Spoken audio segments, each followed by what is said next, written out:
Hi Cynthia. So I've set up Elementor on your website. I got rid of Divi and I replaced it with a new theme called Generate Press.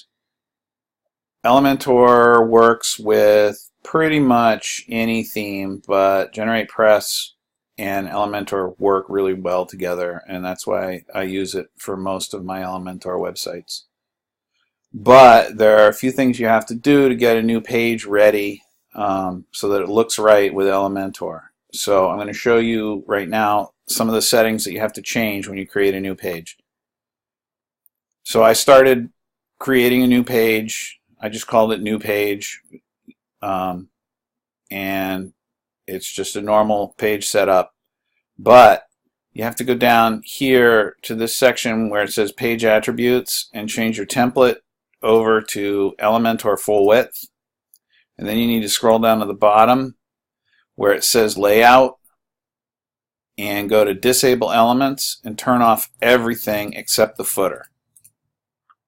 Then you need to go over to the Page Builder container and set that to full width. Then you can click Publish and then edit with Elementor.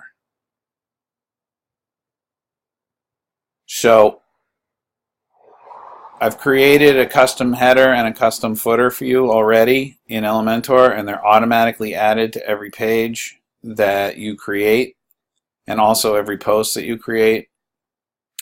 But you can use Elementor to edit the content of the page. You can also edit these, but it's a little more difficult, and I can show you how if you want. So basically, you just go ahead and edit the content. And the videos that I provided will show you how to do that. So I'm not going to go into how to edit with Elementor right here. I just wanted to show you how to prepare a page to use with Elementor and Generate Press. That's it. Give me a shout if you have problems, and watch the videos, and happy Elementoring.